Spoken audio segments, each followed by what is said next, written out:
Hello.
Hello.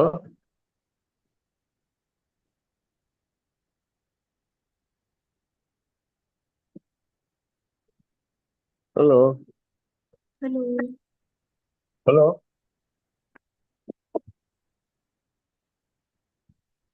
Good afternoon sir.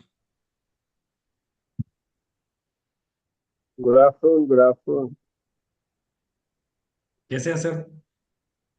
अरे बस बढ़िया बढ़िया यार, मैंने कहा क्या हुआ सर, हाँ हाँ हाँ। तो शुरू कराओ यार। बस सर आपके आदेश हो जाए, हम तो रेडी हैं। अरे भाई साहब पंडित, हम तो आपको चुनने के इच्छुक है। Sir sir. हाँ तो मैंने कहा यार, खाना वाना का मजा इतना नहीं आया तो पंडित को सुनने में मजा अरे आएगा। Sir sir sir. तो पुनीत ने ज्वाइन कर लिया।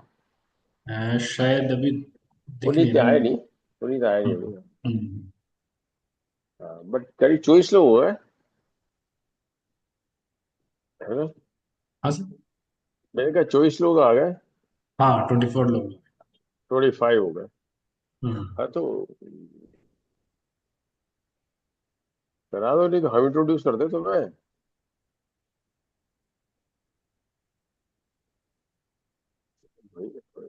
टाइप से शुरू हो जाना चाहिए था। Yes sir. ये वाली बात है। और क्या चल रहा है ये बताओ यार। बस सर बढ़िया, आशीर्वाद आपको। अरे गुड गुड गुड गुड। अब भजन लाल जी कैसा काम कर रहे हैं यार। ये आरजीएस से बंद ही हो गया सब जगह ही।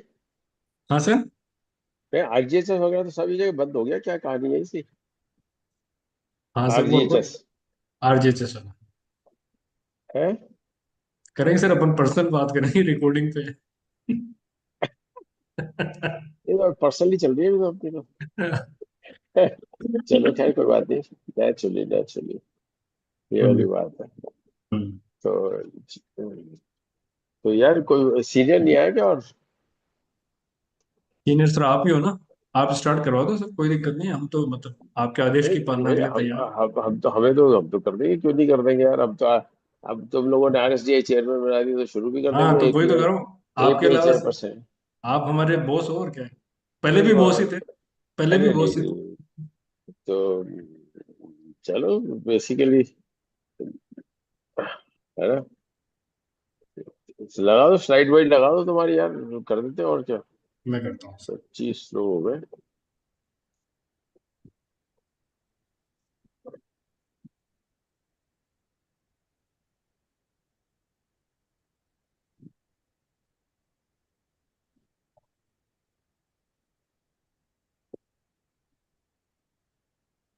है ना। तो ये scene.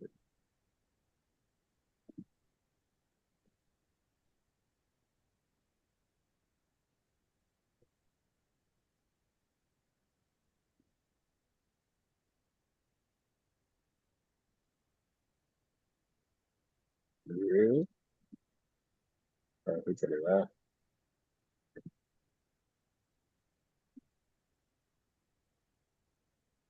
Hello, good afternoon everyone. This time doctor Pradeep Sharma, and under the API guidelines of ICP, with the regular CME program, with the due respect to Dr. Jyotirmay Paul, Dr. Girish Mathur, Dr. Agam Bora, Dr. Kamlesh Tiwari, let me introduce today's a very prominent and very significant endocrinologist, none else than Dr. Prem Prakash Patidar. So he'll be discussing metabolic complications of diabetes. As friends, all you we know, a man with diabetes does have a very short life and has a lifespan lesser than 10 to 15 years before than the expected life, number one. And the death is because of not diabetes, but because of metabolic complications, having cardiovascular complications, kidney failure, heart failure, and then have some lesser than strokes. So overall, it is taken that the diabetic patient may not have a cardiac disease, but it is counted as a cardiac disorders, one of them is. And the MACE guidelines and the associated liver guidelines and seeing the overall complications, we know that the diabetes affect which not organ. the microvascular complications as we all know, and the macrovascular complications. And today, the topic is metabolic complications of diabetes. So let us have Dr. Prem Prakash Patidar. I request Dr. Patidar kindly introduce and kindly Yes, start sir. your program. Yes, sir. Respected seniors and colleagues, with due respect, Jyotirmay Paul sir, Kamlesh sir, Girish Mathur sir, Agam sir, Pradyumna sir, we will discuss today metabolic complication of diabetes.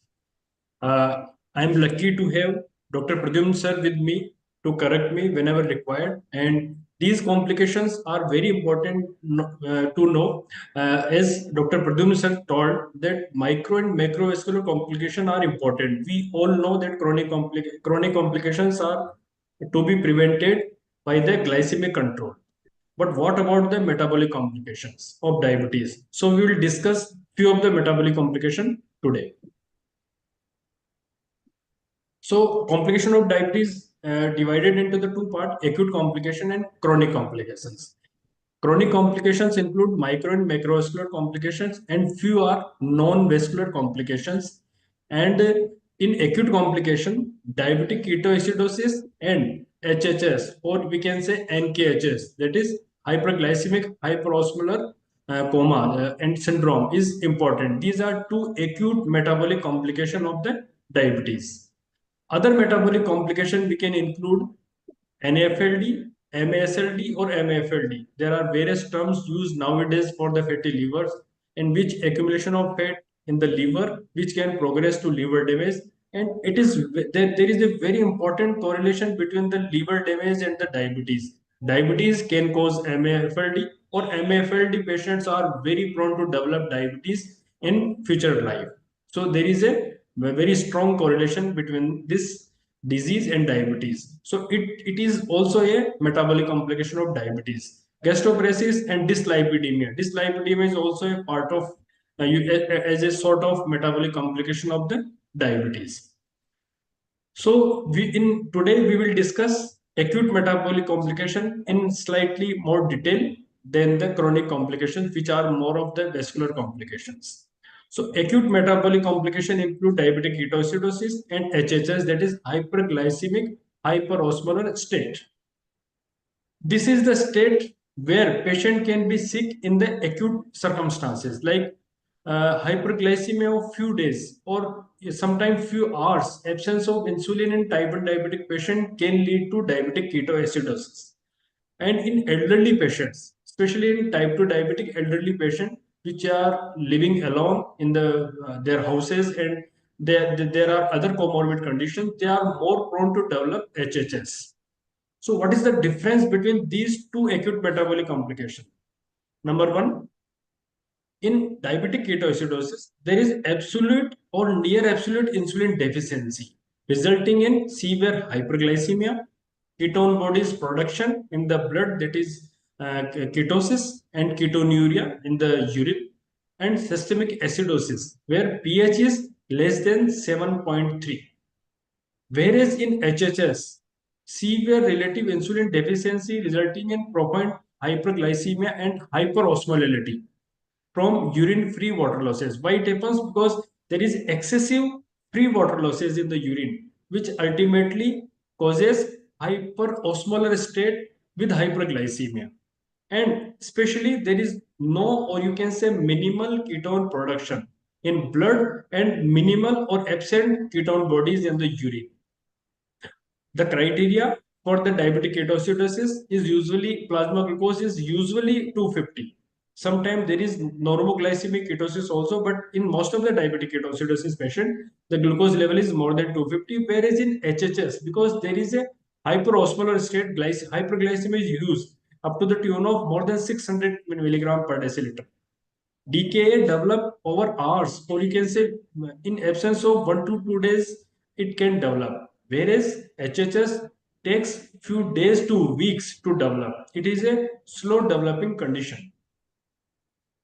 DKA is more common in type 1 diabetes. You can say up to 20% of the type 1 diabetic patients are being diagnosed as a diabetes. When they develop DKA, they come into the hospital in a state of altered sensorium or dull, drowsy.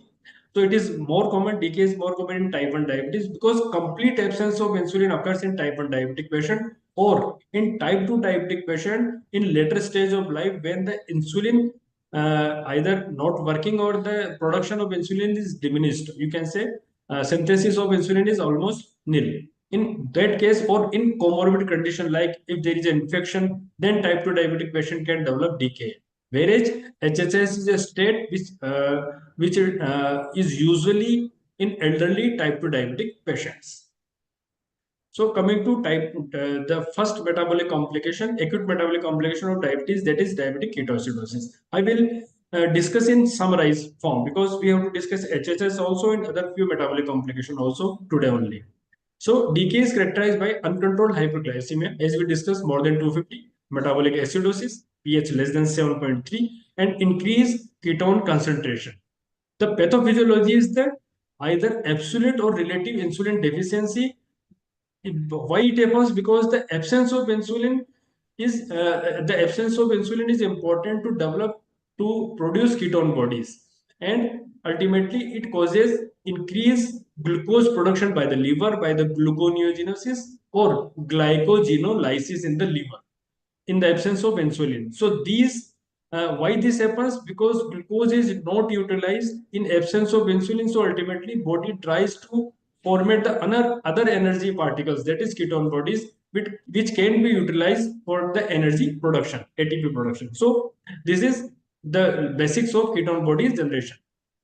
Typically seen in type 1 diabetic patient, though it may occur in patient with type 2 diabetic patient and more often in new onset type 1 diabetes or in most of the cases what we see in day-to-day practice is patient usually stop insulin by some reason or by some taking some other ayurvedic medication or by other means. So they develop diabetic ketoacidosis.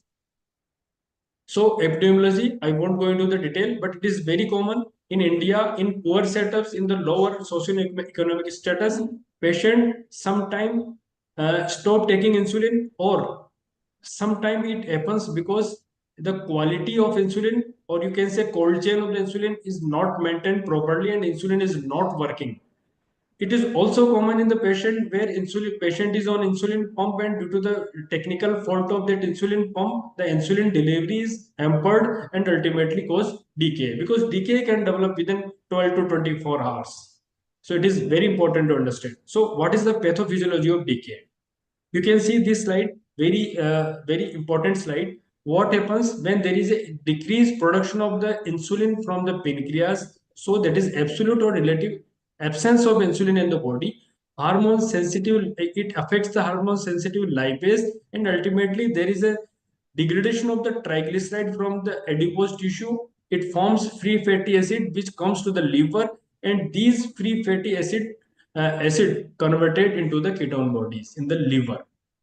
Another mechanism of hyperglycemia is you can see here that muscle in absence of insulin and excess of counter-regulatory hormone. What are the counter-regulatory hormones? This is glucagon, cortisol, growth hormone, catecholamines. These hormones causes glycogenolysis from the muscles and protein lysis from the muscles. Ultimately, it produces glucose and the amino acids which comes to the liver and these amino acids are converted to the glucose by the liver by the by the mechanism of gluconeogenesis. So glycogenolysis, degradation of glycogen to glucose, gluconeogenesis, formation of glucose from the amino acids, and ketogenesis from the free fatty acid. Ultimately, these three mechanisms works in the liver and ultimately leads to hyperglycemia and ketoacidosis. pH decreases and this hyperglycemia when glucose passes through the urine, it carries water with itself and causes volume depletion and electrolyte losses. So this is the mechanism and one mechanism is prostaglandin which causes pain, abdomen and vomiting which is very important symptoms of decay in the most of the patients. So this is the pathophysiology of decay. So absence of insulin starts all these mechanisms functioning and ultimately leads to hyperglycemia and the ketone bodies production. So what is the decay triad? Decay triad is three things are important to label decay. One is the word is diabetic ketoacidosis. So diabetes is hyperglycemia. Sugar should be more than 250 in most of the cases. K is ketosis.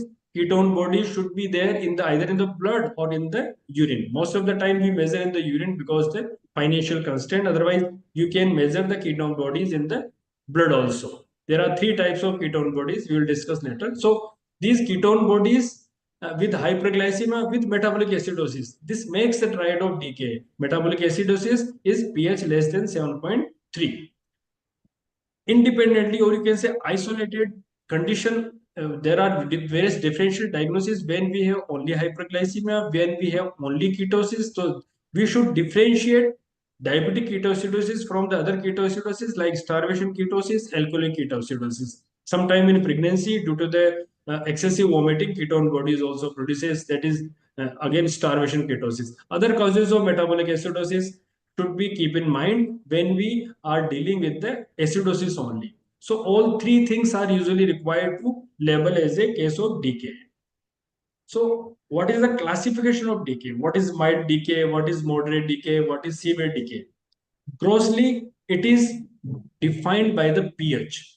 Although it is defined by the glucose level also, but ketones body levels also. But usually in the day-to-day practice, we divide mild, moderate, and severe decay depending on the pH. So if pH is between 7, if it is more than 7.3, it is normal. 7.25 to 7.3, it is mild decay. 7 to 7.25 is moderate decay, and below 7 is labeled as a severe, or you can say critical decay. Bicarbonate level are also important. You can measure in blood easily in almost all ABG reports. We get bicarbonate report. If it is 15 to 18, it is mild. If it is 10 to 15, it is moderate. And if it is very low, that is less than 10 millimole per liter, it is labeled as a severe decay. Mental status again depend on the severity. It may be a patient may be alert in mild decay, maybe drowsy in moderate, and stupor or in severe coma in the severe decay. And glucose level in most of the cases it should be more than 200, or you can say 250 milligram per deciliter in the decay. So this is the classification of decay: mild, moderate, and severe. Diagnosis and presentation, we all know that the symptoms of decay can be vary from mild to moderate to severe, but in most of the cases, there will be dehydration because of excessive water loss. There will be poor skin turgor, tachycardia, dry mucous membrane, and orthostatic hypotension. It is seen in most of the cases, and you can easily identify the patient. And the Kusumal breathing, that is metabolic acidotic breathing, is very important. It is very easy to diagnose a patient of decay. If any diabetic patient comes to your ER department and patient is in labored breathing, you can say Kusumal respiration, and there is a fruity odor of breath, and sugar is high, you can easily diagnose clinically decay. Then you can send the sample of ABG and urine ketone bodies or blood ketone, and you can easily diagnose. Mental status can be alertness to very deep coma, and thorough evaluation is again required in patient of decay to rule out, or you can say to search the cause of decay. It may be absence of insulin injection, or it may be because of faulty technique, or the non-functional insulin, that is temperature, because it is very important in summer seasons. And it may be because of patient stopped insulin and taking some ayurvedic medications or some other alternative medicines. So diagnostic criteria for DK and HHS. How to differentiate, how to diagnose. So in DK, as we discussed, sugar more than 200 to 250, beta hydroxybutyrate, acetoacetate, or acetone. These are three ketone bodies. So usually measure beta hydroxybutyrate because it is a stable form of ketone bodies. It converts into acetoacetate and acetone, which can be seen even after the recovery of decay in the urine. So beta hydroxybutyrate concentration more than 3, or in urine ketone strip, if it is moderate to severe ketone bodies, then it is labeled as a decay, and pH should be less than 7.3, bicarb less than 18. In HHS, glucose more than 600, we can calculate the effective serum osmolality. If it is more than 320 total serum osmolality, it is labeled as a hyperosmolality, and normally it is 290. So it is easily calculated by the serum sodium concentration, glucose concentration, and urea. You can easily calculate by this formula twice of sodium plus glucose in millimole, not in milligram, plus urea in millimole. So we have to convert glucose in urea in millimole and double the sodium, that is in again millimole, which we do routinely. Absence of beta ketone bodies in urine and blood is required to diagnose HHS, and pH should be more than 7.3 to label HHS. So coming to the management of decay. I will grossly summarize the management of decay.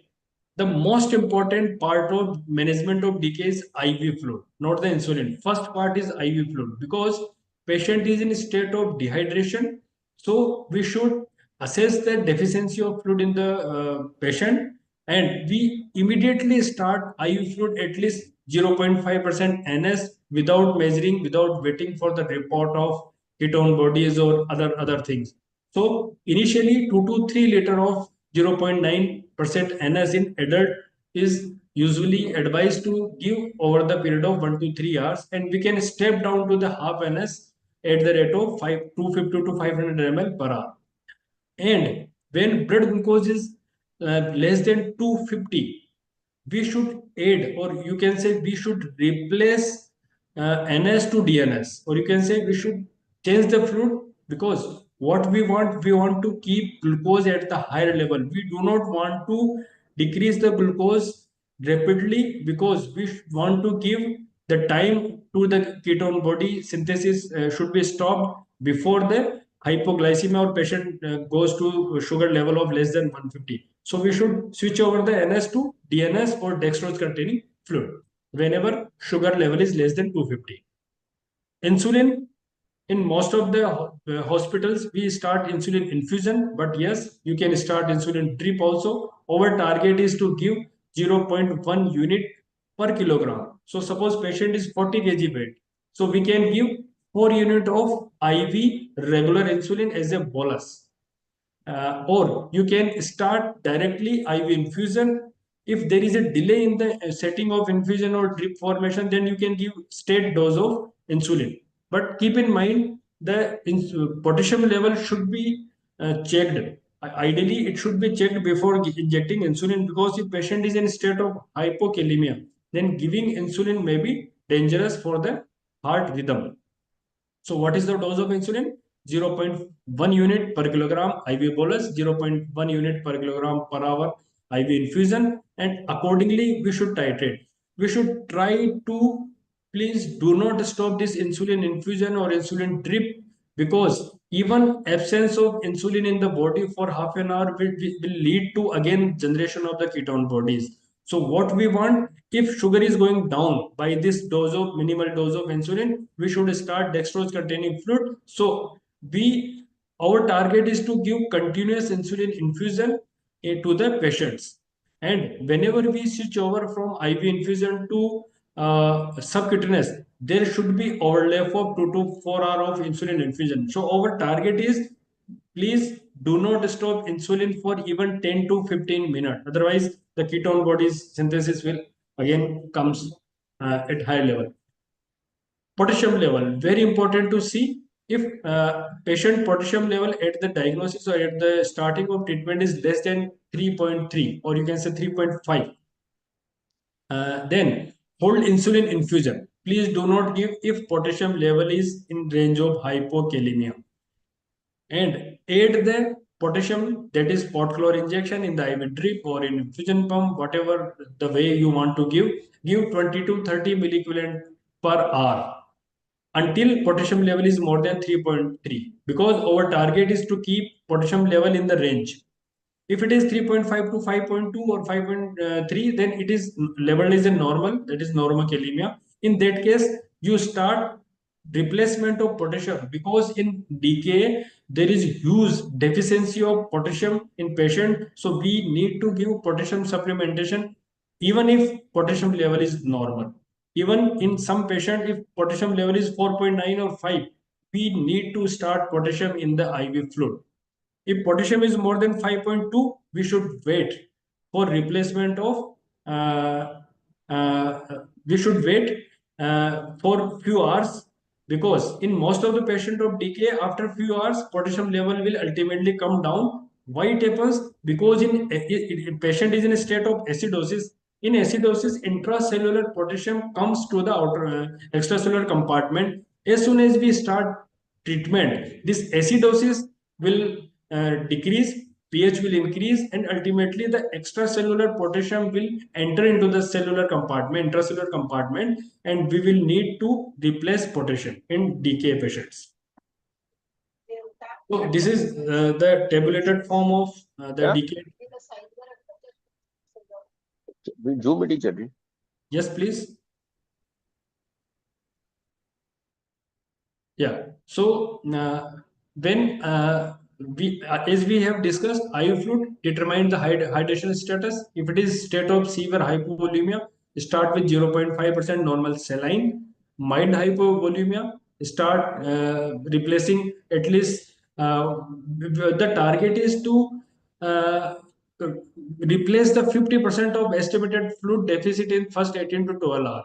If patient is cardiac compromised like CHF patients or CKD patients or in patient with over volemia, hypervolemia like CLD patients, we should start slowly and we should treat patient very slowly and check other electrolytes.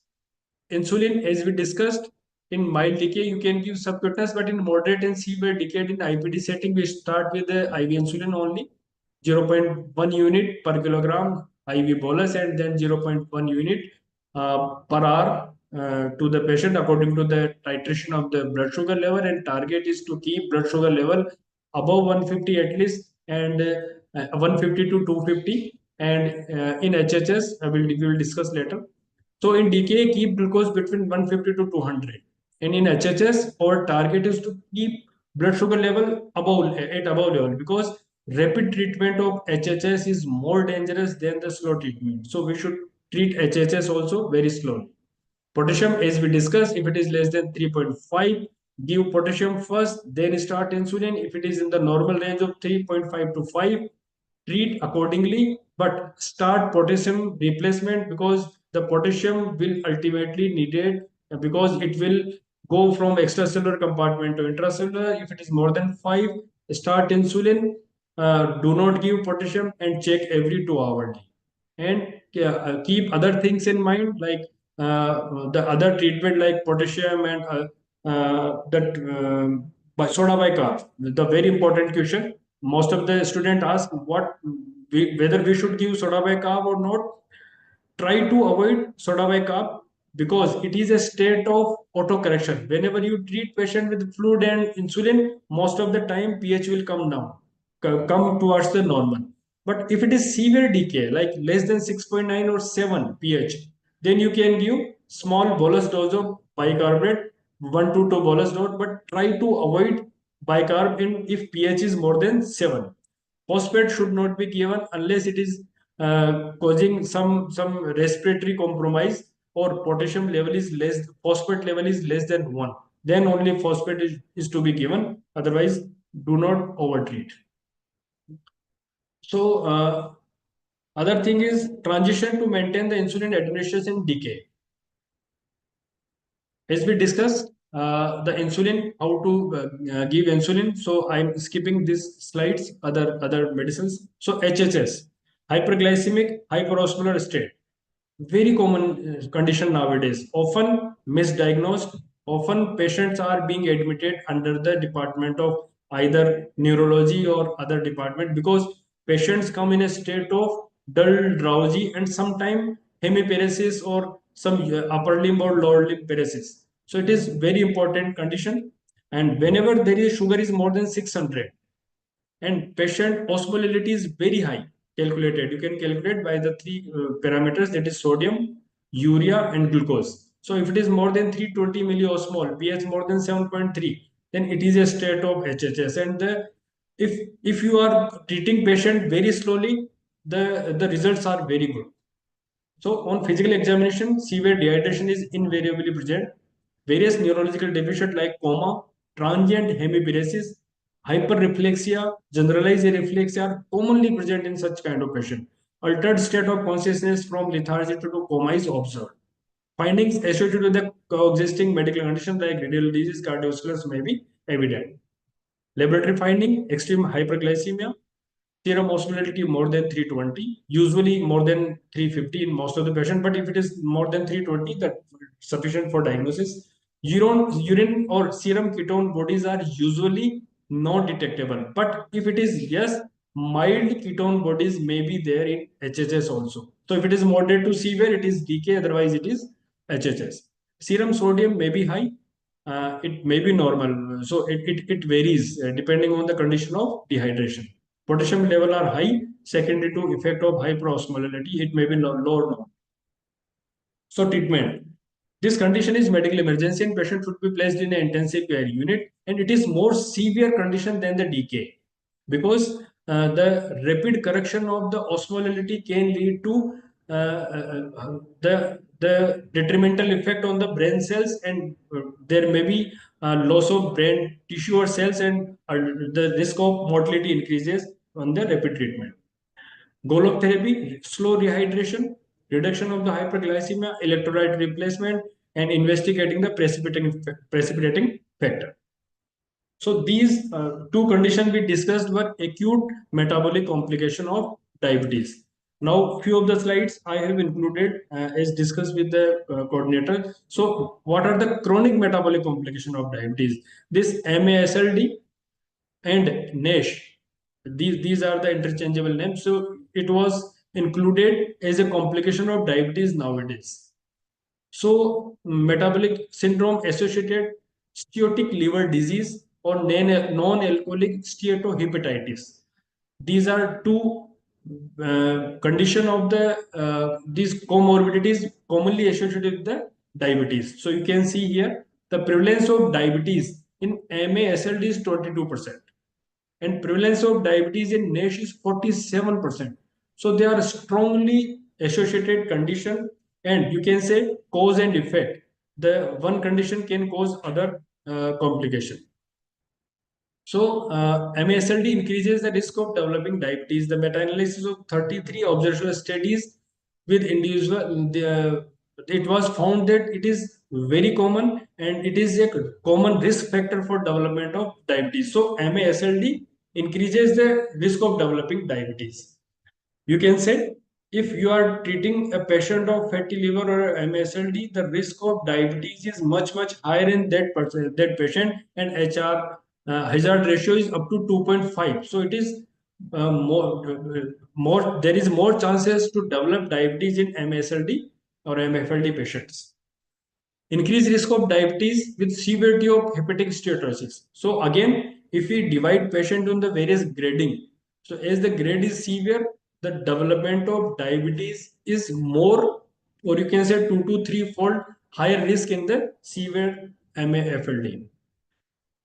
MASLD improvement decreases the risk of diabetes. So if we reduce the state of, you can say stage of MAFLD from stage 3 to stage 1, then the risk of future development of diabetes is also reduced. So treating MFLD will lead to decreased chances of future risk of diabetes. Global prevalence, type 2 diabetes in primary care, if screened for MFLD by the MRI method, and it was found that NAFLD was in 65% of the patients. And when it was by elastography, advanced fibrosis was seen in 7.1% of the patients. So it is very common prevalence in diabetic patients also. So MASLD in people living with diabetes in India. If we see retrogradely, so like if we screen diabetic patients, so the prevalence of MASLD among diabetic patients are, you can see here, overall it is the NAFLD cases are 55% patient living with diabetes. So we are discussing type 2 diabetes. So in type 2 diabetes, MASLD will be seen in 55% of the patients. In male, 41. In female, it is it is 44% in overall. In male, 58%. In female, it is 36%. So MASLD is more common in type 2 diabetic male compared to female. So almost half of the diabetic patients are associated with MASLD. So poor glycemic control affects the MASLD prevalence. So if we see two patients of diabetes, one is on good glycemic control, one is on poor glycemic control, there is 20% higher risk of developing MAFLD in patient who is living with poor glycemic control, who is having poor glycemic control. So what is the link between MASLD and diabetic mellitus? So it is considered as a new metabolic complication of the diabetes mellitus. You can see here what happens in NAFLD: lipogenesis in the liver, gluconeogenesis, steatosis, fibrosis, apoptosis. All mechanisms ultimately causes increased fat accumulation in the liver, and this fat comes from the adipose tissue triggered by the lipotoxicity and glucotoxicity pathway. So if there is a excessive glucotoxicity, excessive glucose, this fat is mobilized and comes to the liver. Again, if there is an increased insulin resistance in the muscle, liver, and fat, and leads to diabetes, and diabetes ultimately causes the effect on the dysglycemia, and various factors leads to accumulation of the fat in the liver. In diabetes, there is a changes in the gut microbiota, which again increase the risk of bacterial translocation, inflammation, and this inflammation again leads to NAFLD. So the cause and effect. So these two conditions are interlinked. So nowadays, MASLD is considered as a metabolic complication of diabetes. So diabetes can lead to MASLD, and in patient with type 2 diabetes, liver lipogenesis is elevated. Hepatic uptake of fatty acid is also upregulated under state of insulin resistance. So what we are discussing about type 2 diabetes. In type 2 diabetes, risk of MASLD is increased. Excessive hepatic free fatty acid influx to type in diabetic, such as palmitic acid, cholesterol, lysophosphatidylcholine, and ceramides, ultimately directly causes lipotoxicity and induce liver inflammation and fibrosis, and ultimately MFLD. So MASLD is strongly associated with the feature of metabolic syndrome. The features are correlated. Insulin resistance is the basic pathophysiology, dyslipidemia again, hypertension, and these all conditions are correlated, and cardiovascular and cerebrovascular disease ultimately leads to increased mortality. Management, I'm not going into the detail, but the management is lifestyle modification, reduce the fat in the body, ultimately liver will lose the fat. Second is pharmacological therapy, surgical approach. So lifestyle modification reduce at least 10% of the body weight can decrease the risk of MASLD, and again simultaneously reduce the risk of cardiovascular risk factor. Surgical approach, bariatric surgery, or nowadays the various injectable GLP analogs are available for which are effective as much as bariatric surgery. So reduction in the fat is the basic thing. So what are the various pharmacotherapy? Not going into the detail, but commonly pioglitazone mobilize the fat from liver to peripheral tissue. This is the basic mechanism. So activation of PPAR gamma to improve the insulin sensitivity. Ultimately, it reduces the liver fat. So reduces the risk of MASLD. GLP receptor analogs ultimately promotes the insulin secretion, suppress appetite, and reduce weight in the liver and promote liver regeneration. SGLT2 inhibitor, by improving body weight, reducing body weight, you can say, it excretes the glucose through the kidney and ultimately reduce the liver fat accumulation. Vitamin E, it works as an antioxidant, improve hepatitis and liver fat content. OCA, oketocholic acid, is activate FXR and improves the bile acid metabolism. Resmetirom again selectively activate thyroid hormone receptor beta, and it significantly reduce the liver fat. Very costly medicine available in India, but very rarely used because fat reduction can be done by other things. Tirzepatide nowadays in market where we can give these analogs and reduce the weight, and pegospermin is also promote fat metabolism and anti-inflammatory effect on the inhibit the liver fibrosis. To complete my topic as a metabolic complexion of diabetes, hyperlipidemia is also part of metabolic complication of diabetes. So diabetic dyslipidemia, we all know what is the importance, what is the difference in the simple dyslipidemia and diabetes dyslipidemia. Here you can see that the TG hydrolysis free fatty acid and the generation of this free fatty acids comes to the liver and ultimately again from the triglycerides. So TG is increased. So this is the classical feature of diabetes and small dense LDL. You can see here HDL, SDL is works as a scavenger, and LPL, lipoprotein lipase, and ultimately forms the small dense LDL, which is specific feature of diabetic patients. And you can say the most common lipid abnormality associated with the type 2 diabetes is hypertriglyceridemia and reduced SDLC. LDLC level are usually not increased, although LDL metabolism is abnormal. In type 2 diabetes, lipid value improves with better glycemic control. You can just, for summary, you can see in type 2 diabetes, if it is poorly controlled, the total cholesterol will be high. LDL will be slightly high, triglyceride will be very high, HDL reduced. When we treat it, two things are automatically corrected by the control of glycemia, that is total cholesterol and LDL cholesterol, and TG level also reduces. Sometimes we see patient comes in hyperglycemia when sugar is very high, triglyceride levels are 400 or 500. As soon as we treat the patient by the anti-hyperglycemic medication, the triglyceride automatically comes to half level. So it is the classical feature of type 2 diabetes. In type 1 also, most of the things are normalized even by the glycemic control. We can divide patients into the high risk, very high accordingly. And the goal of LDLC is different in the high risk, that is 70, very high risk, less than 50, extremely high risk. When patient is already having coronary artery disease, the target is to keep LDLC is less than 30. And management of hyperlipidemia, we all know, weight reduction, exercise, and statins, etc., etc. So we can stratify the treatment according to the various categories.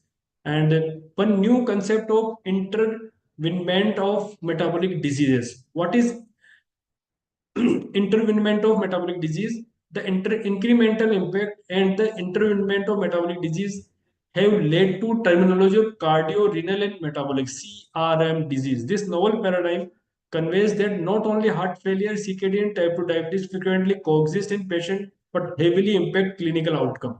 So they share common feature, that is central obesity, dyslipidemia, hypertension, and smoking. So these are all metabolic part of these three combined diseases. So we need to treat each and every part of this CRM, cardiorenal metabolic diseases, and metabolic syndrome, part of diabetes, central obesity, insulin resistance, hypertension. And as we all know that it is also a chronic metabolic complication of diabetes where it increases risk of obstructive sleep apnea, sympathetic activation, tachycardia, atherosclerosis, prediabetes, hypertension, hyperuricemia, chronic inflammation, polycystic ovarian syndrome in female, hypertension, fatty liver disease, heart failure with preserved ejection fraction, and all these are complication of diabetes and metabolic syndrome. So we need to prevent all these metabolic complication of diabetes and obesity. So diagnosis, we all know how to diagnose metabolic syndrome, and this is the diagnostic algorithm. And stage of evolution of metabolic syndrome, stage 1 to A, B, C, D, where various things are there. How to measure waist circumferences, BP, glucose, triglyceride, HDL. So metabolic syndrome is diagnosed and treated accordingly. Like if patient is only obese, treat anti-obesity medication, or by exercise 10% weight reduction is required. GLP-1 receptor analog can be given. Impaired glucose, metformin can be used. Hypertension, ACE, CCB are preferred. Dyslipidemia, statins, ezetimibe is preferred. So these are the metabolic complication of diabetes where we need to think about. So summarizing, metabolic complication of diabetes are two types: acute metabolic complication and chronic metabolic complication. Acute metabolic complication is diabetic ketoacidosis and HHS, and in chronic metabolic complication, we have to think other than these complications like micro and macrovascular complications. We should think about the metabolic syndrome, MFLD, dyslipidemia, and other metabolic parts, hyperuricemia, etc. Thank you very much, Dr. Prem. You have taken a very nicely, you have covered the intertwined comorbidities and complications, metabolic complications with diabetes. And please excuse me because I was held up in a meeting, so I could join at the initiation of the talk and could not introduce you. But I think somebody must have done so, and I was listening to the presentation thereafter. So I think all the delegates have been benefited by what Dr. Prem has shared with us, and he is a very leading endocrinologist of Jaipur and have a vast experience of treating all these kind of situations. And I could see that in what depth the slides were depicting the interrelated problems, metabolic problems with diabetes. So if there are any questions or queries, the candidates can put in the chat box, and I think sir will reply to that, right? So thank you very much. Thank you very much for Dr. your session. Puneet, I was on time. I initiated this talk. I introduced Patidar because I Because I knew cannot. you are very busy. So I took the onus. I am So not busy, boss. What happened? I was driving from hospital. I was driving from I hospital, understand. and normally what I do, I join on my mobile, and the mobile got discharged. So that was the problem. So as soon as I reached home, I first thing I did was to charge my mobile and to connect. No, it's never been none of the complaint, but it has always, let me congratulate you for taking an initiative IC program under API guidelines and with the owners of Dr. Kamlesh Tiwari, Jyotimay Paul, Dr. Girish Mathur, and Dr. Agam. So let me Yeah, the congratulate whole team Patidar is there, for and in a clinical concept. The message in the clinical concept, just see the waistline with the weight and the waistline. If you find there's a waistline plus 90 and plus 80 in the female and the male, think that it is associated with the CRM associated many problems are there. And it is, we know there is a twin cycle, liver and insulin, pancreas. pancreatic It's a fat, twin yes, cycle, yeah. definitely. And the intravisceral fat, which is the most damaging, at the same BMI, if you consider the Caucasian and South Asian population, with the same BMI, we have 2 times more intra-organ fat and the liver fat, which is taking a more contribution for the insulin resistance. So it was a beautifully done. Let me congratulate you for doing an excellent job. Sincerely thanking you. Wonderful, great And time. there's one more thing, if Dr. Prem, if you are still there, so what we will like is that probably we want to make a module basically later on, because this is the first cycle which is being done under the ICP proper certificate course, and we want to formalize it. So we will be probably making a module, and we'll ask the speakers to contribute a small write-up basically of that section, and we are going to publish that under the auspices of Indian College of Physicians. Yes, sir. So, Sure, sir. yeah. So thank you once again. You spared time, and we continue. And I think next session will be next talk will be taken by Dr. Pradyum Sharma. And we are almost halfway down. We have planned almost 14 more sessions covering in brief the intricacies of management of diabetes. Thank you once again. Yes, Thank sir. you. Thank you, sir. Thank you for inviting me as a speaker. Thank you, sir.